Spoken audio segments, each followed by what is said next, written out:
There's something about a man of action. Someone who swoops in, quickly assesses the situation, and gets things done, hopefully kicking some bad guy ass along the way.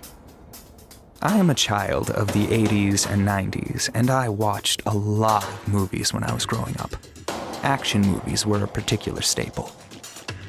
I have two older brothers, so from a young age I was exposed to images of explosions and car chases, shootings and hand-to-hand brawls that were totally inappropriate for my tender young eyes.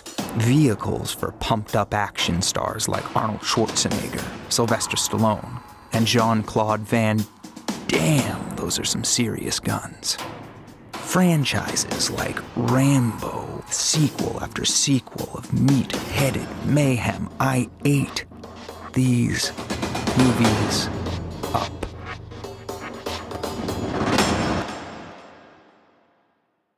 Now let's be honest.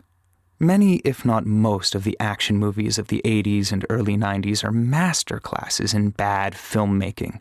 We're talking ill-conceived scripts, broadly drawn characters, plot turns you can see coming from the other side of the ocean, all built on preposterous premises. The acting is risible, the action scenes are mostly unconvincing, and the special effects are laughable by today's standards. Yet, out of that slop heap emerged an enduring, a quintessentially American, and I will say fascinating character type: the reluctant hero. A more palatable and commercially viable alternative to the 70s anti-hero typified by Robert De Niro in Taxi Driver and Al Pacino in Scarface. The reluctant hero is not someone we have trouble watching or rooting for. He is relatable, an everyman, a guy you'd have a beer with, and another, and so on until you're too bleary to get to work on time the next morning and he's too hungover to save the world without a chip on his shoulder. Though not without its mythological and literary precursors, the reluctant hero came to enjoy something of a heyday in contemporary cinema, becoming a mainstay of mainstream action-adventure films in the 80s and 90s and beyond. It also became the go-to character type for a number of bankable stars. Though his heart is always in the right place, Harrison Ford remains one step removed and ever skeptical in the pair of George Lucas franchises that made him famous: Star Wars and Indiana Jones.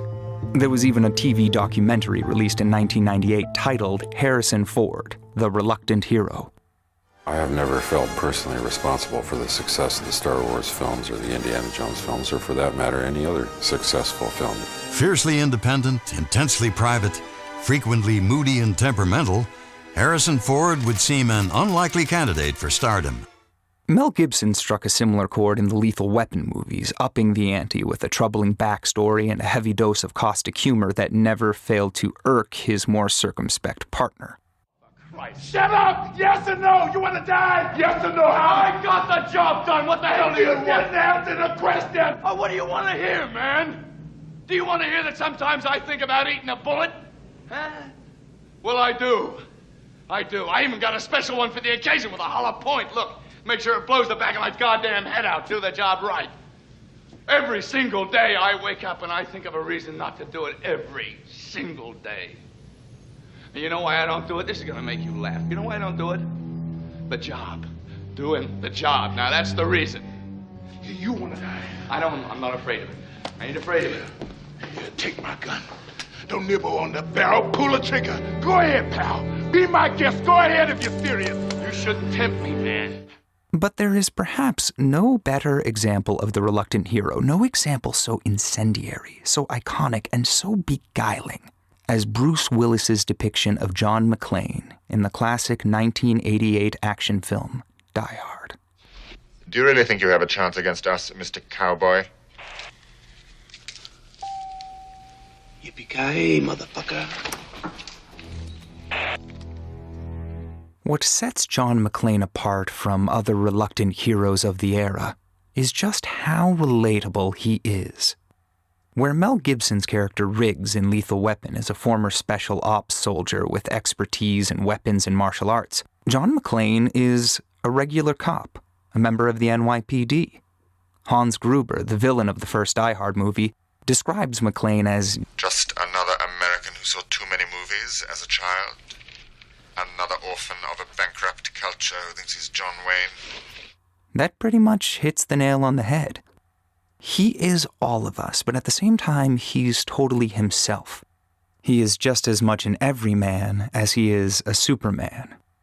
He does the right thing, but he doesn't hesitate to let you know how pissed off he is about the fact that he has to do it. With a sharp tongue, a soft growl, and an ambiguous upturn to his lips, this is a guy we can get behind. Especially when he's killing terrorists with evil-sounding accents. I couldn't tell you how many times I've seen this movie, along with the shamelessly titled Die Hard 2 Die Harder and the ever-delightful Die Hard with a Vengeance. It was a fixture of my childhood and adolescence.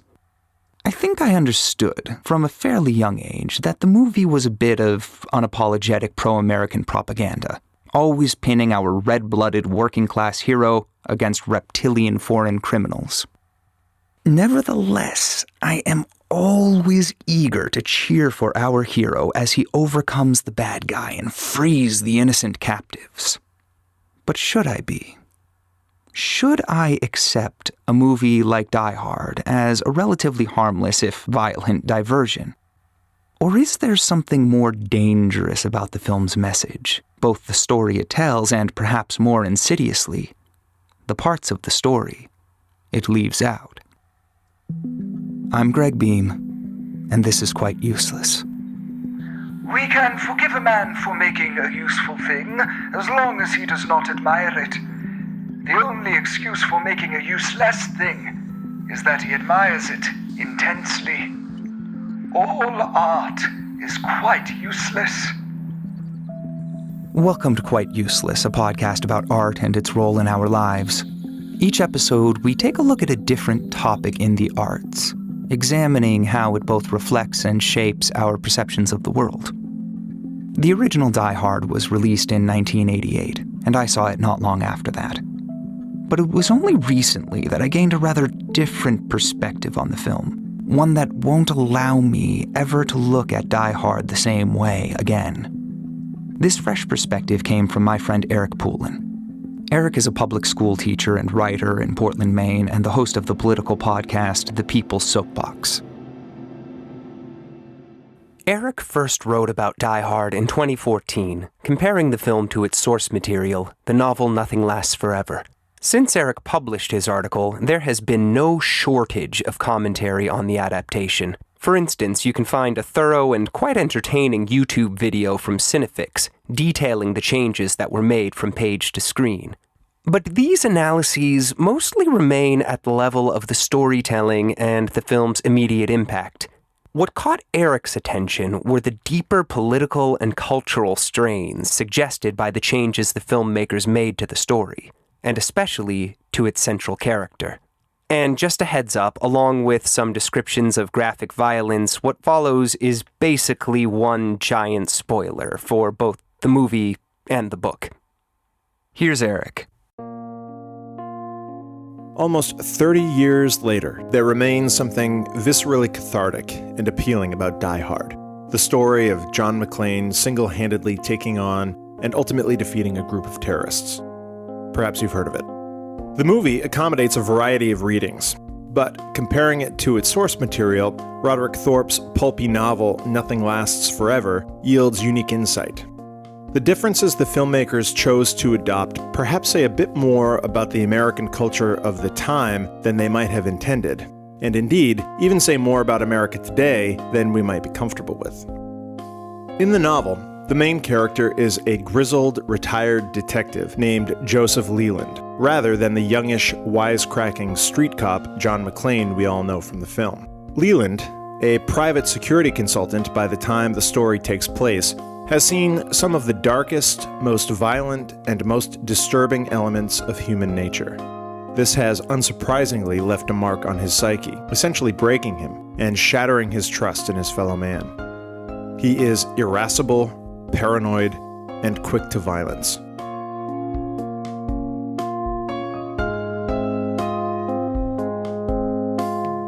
In the novel, for instance, on his way to the airport and hours before the terrorists take over the high-rise, Leland pulls his gun on an angry driver who has cut his taxi off, causing a small accident.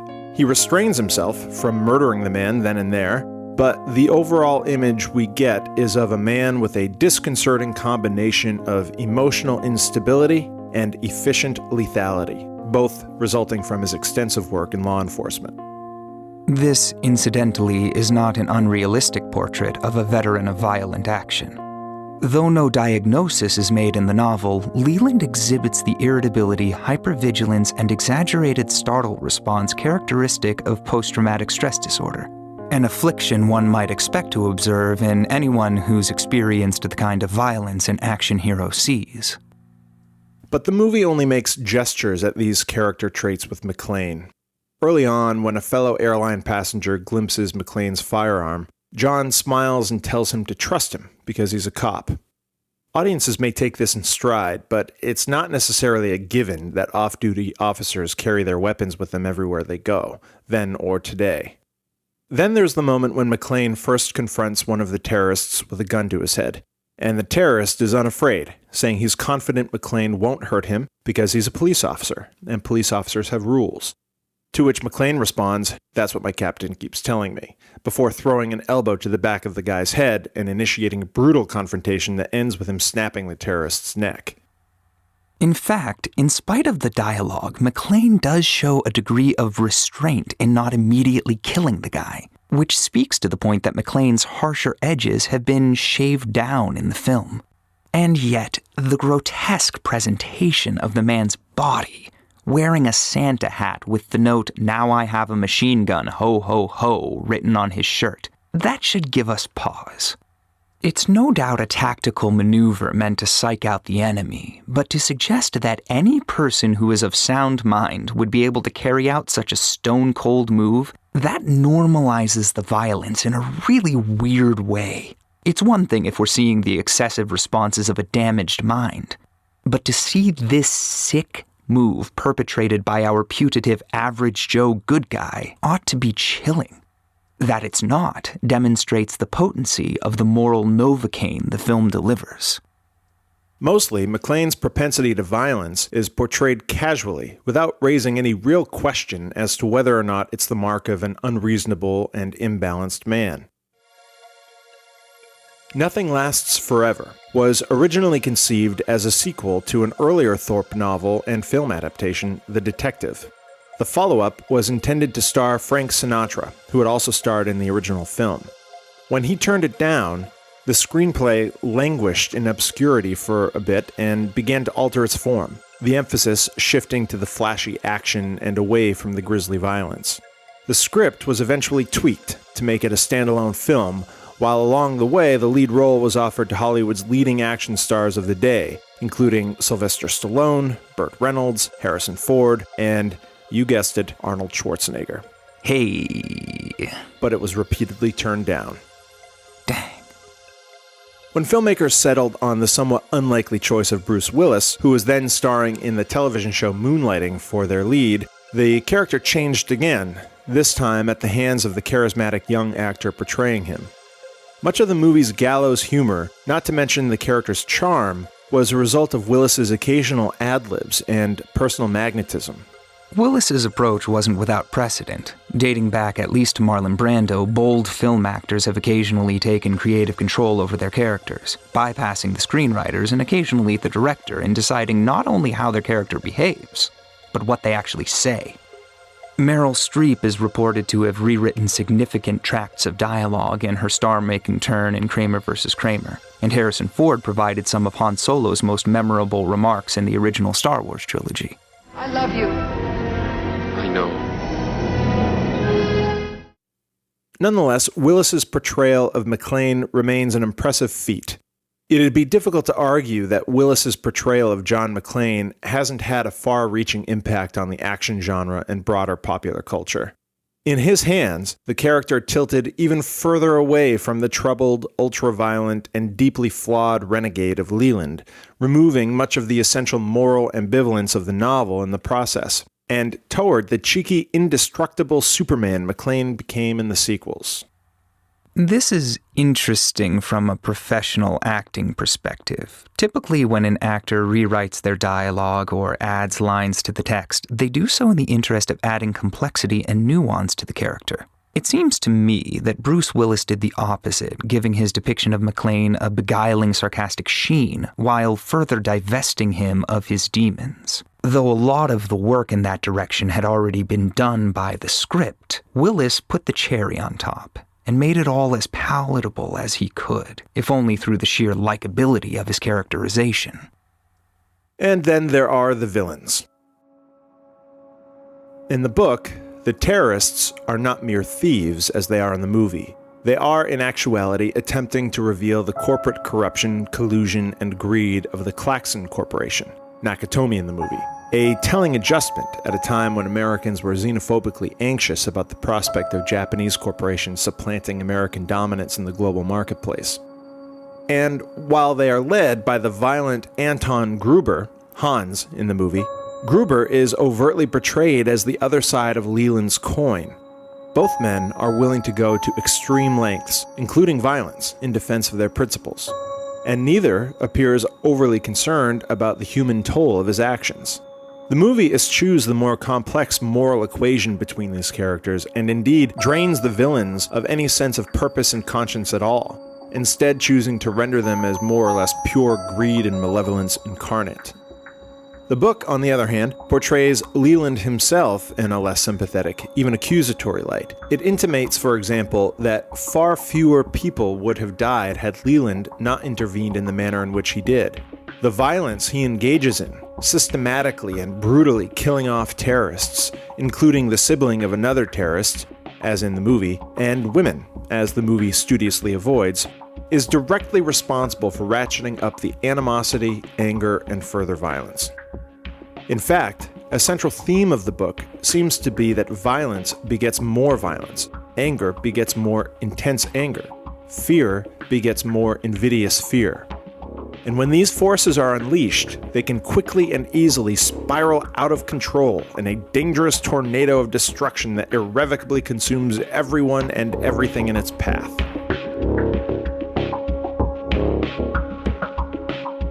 The movie consciously dumbs down these themes, simplifying the roles of good guys and bad guys so as to make them more easily identifiable and more palatable for a mainstream audience.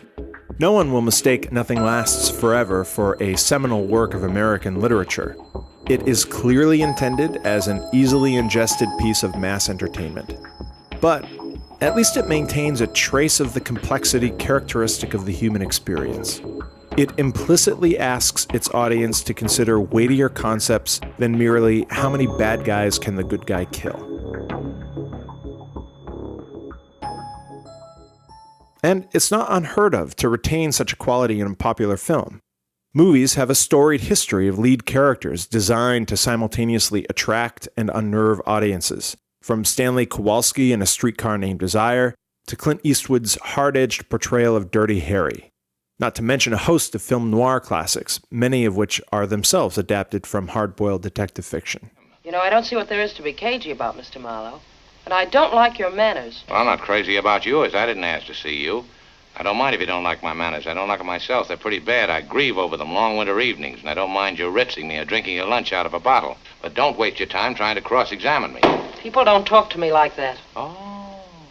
But as a result of the substantive changes from book to film and the culture in which Die Hard, the film, as opposed to Nothing Lasts Forever, the book, was made, John McClane retains little of the darker side of his literary counterpart.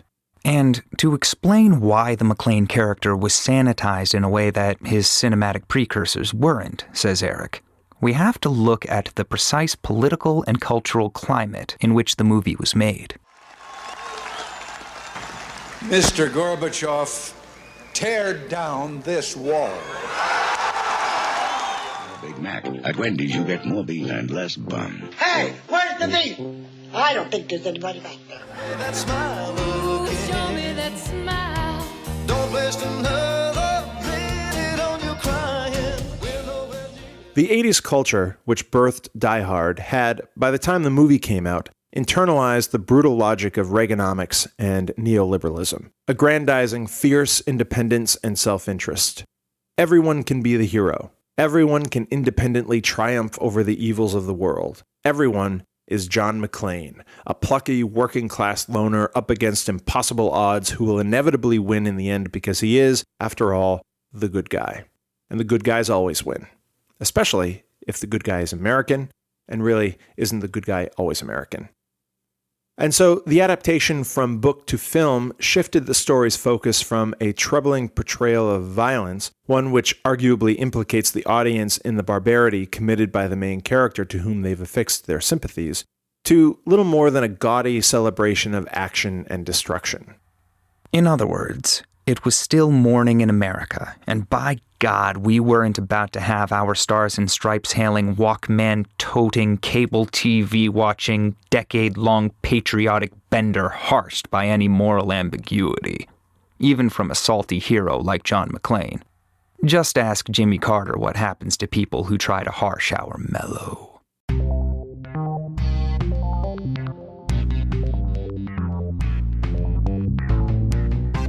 Sometime in the 70s, a cultural shift began to take place. Prior to then, being a cop in the movies or on television, or in real life for that matter, did not necessarily mean the character was by default the good guy. McClane went a long way to solidifying that change, which further metastasized in the 21st century rhetoric of uncritically extolling all soldiers and cops as heroes. Intentionally or not, he represented an affirmation of existing hierarchical structures of societal control.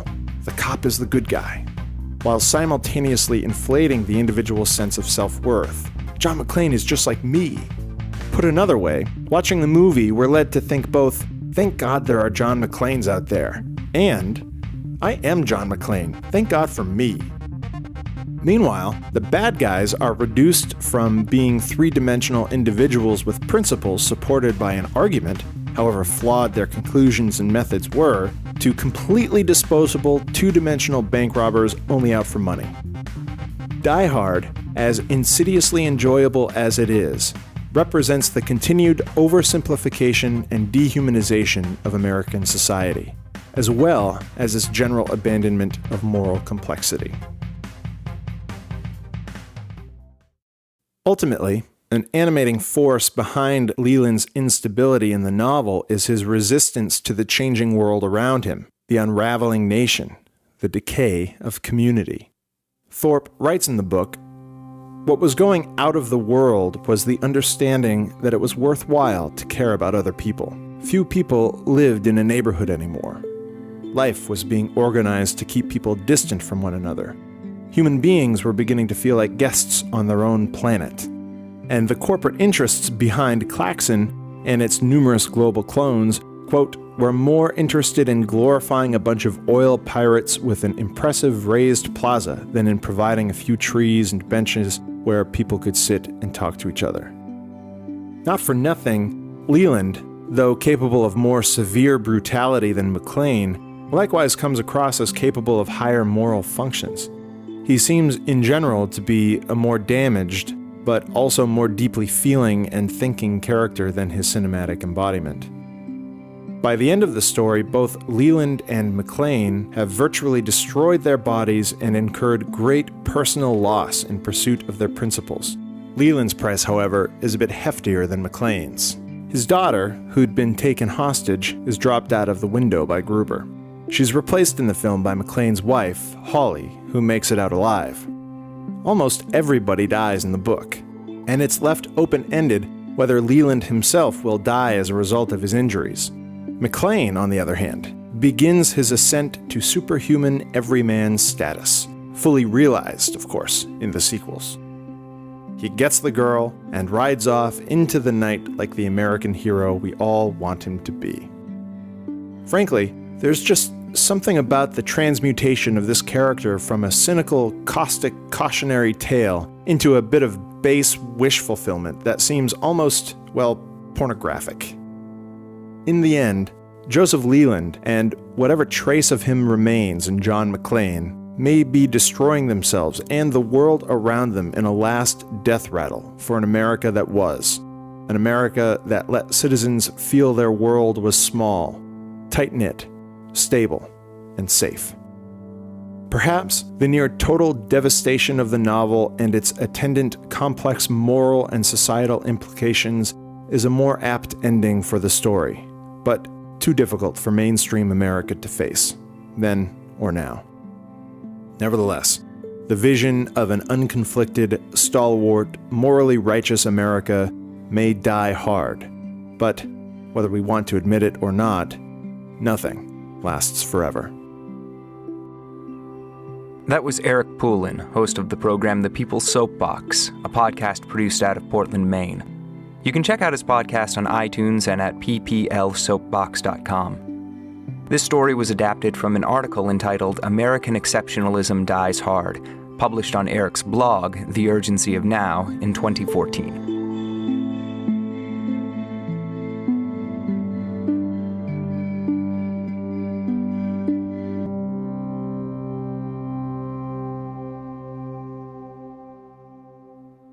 Normally, this is the part of the show where I tell you that this episode was produced by me and my brother Mike and so forth, and that's coming. In fact, I had it all recorded and ready to go. But as we were preparing this episode to air, an unexpected development happened. As I was editing this episode and going back and forth with Eric about some pickups and things that we needed to do, he sent me an email with a link to a YouTube video he'd found comparing Die Hard to Nothing Lasts Forever. Now, as I said at the beginning of the episode, there are several of these you can find online, mostly created within the past year or so, and they all have their own perspective that's distinct from the one Eric offers. This one, however, is another matter. The video is titled, Did You Know Die Hard Was a Terrible Book? Published on YouTube on May 19th, 2017, it's the first in a new series called Katie's Book Club, produced by Cracked.com. And there are very suspicious similarities between the host's observations and the content of Eric's essay. Now, the video probably doesn't use enough exact language from Eric's essay to rise to the level of copyright infringement. It's not illegal to steal an idea, only the exact expression of that idea. And we're not convinced that the creator of the video deliberately ripped Eric off. She may have never read his essay. But the similarities were sufficient to raise our eyebrows. And I found the whole thing dreadfully ironic since, among other things, this episode is about the ethics of adaptation. And here we have a case where the source material for our episode may have been illegitimately adapted by another artist. I had a conversation with Eric about this. I'm going to play about a 3-minute clip from that conversation right now. You can also find an extended cut of our conversation on the website, thisisquiteuseless.com. Supposing that this creator did rip you off, I think one of the things that bothers me about it, the main thing that bothers me about it is that she would have done so without attribution. Yeah. Even if she had quoted you, said, as Eric Poulin points out in his article, that would be one thing, But the other thing that kind of gets me about it and that I find so wildly ironic is that your article is all about how the filmmakers took this thing that, as you say, is no great work of literature. It's a pulp novel, but and it's a piece of entertainment, but one that at least attempts to edify and enlighten its reader, to try to get the person to think a little bit harder about some difficult topics, right? And turned it into... It has a point. Yeah. And turned it into something that I don't think feels any kind of responsibility like that to the audience. I mean, Die Hard, I still like it, as I think you do. I love the movie. It's a cool movie, but I mean the from like an ethical perspective, or from like even just like a point of view of professional responsibility, I think that the filmmakers felt absolutely no responsibility but to entertain. Yeah, I would agree. I mean, but also part of what I was doing with that essay was talking about the ways in which culture shaped that movie, unbeknownst even to the filmmakers. I don't think they were necessarily aware of hollowing out, the novel for masculine. They might have been, but it's more that the movie became emblematic of the culture at large, which was relatively hollow. Oh, well, there you go. But that's exactly what I'm talking about. See, while your article, while it may have reached a smaller viewership than this Cracked video, is what she was doing with it reveals something about our culture that it may be unbeknownst to her. That she transmuted it into this thing that is supposed to be not just a commodity, but turning the creator herself into a commodity, and all about, will you like me? How many thumbs up am I going to get for this? You know what I mean? And there's this hideous irony to that, isn't there? Yeah. In which case, it would make sense that she wouldn't have attribution, because of course, yeah. The idea of attaining as many likes or views as possible, you want to kind of keep the credit for yourself. Yeah. It's imperative. You don't just want to. I think it's imperative. Mm-hmm.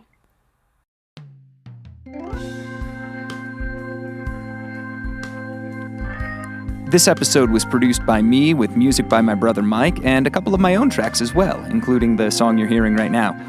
You can subscribe to Quite Useless on iTunes, Google Play, TuneIn, YouTube, and the website, thisisquiteuseless.com. Well, you can't subscribe on the website, but you can get all the episodes there. If you have a moment to drop us a rating or review on iTunes, that would be a seriously classy move.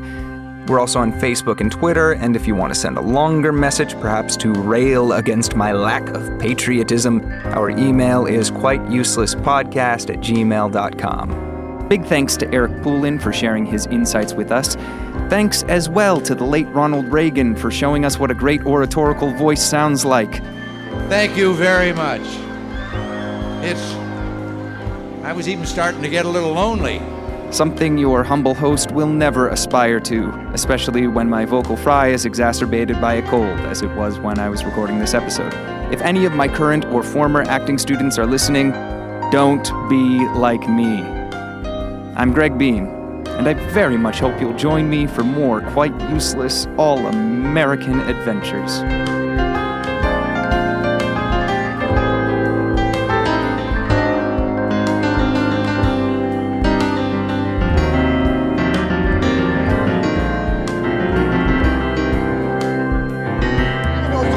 Goddamn yelling, I know what I'm doing. Not even God knows what you're doing.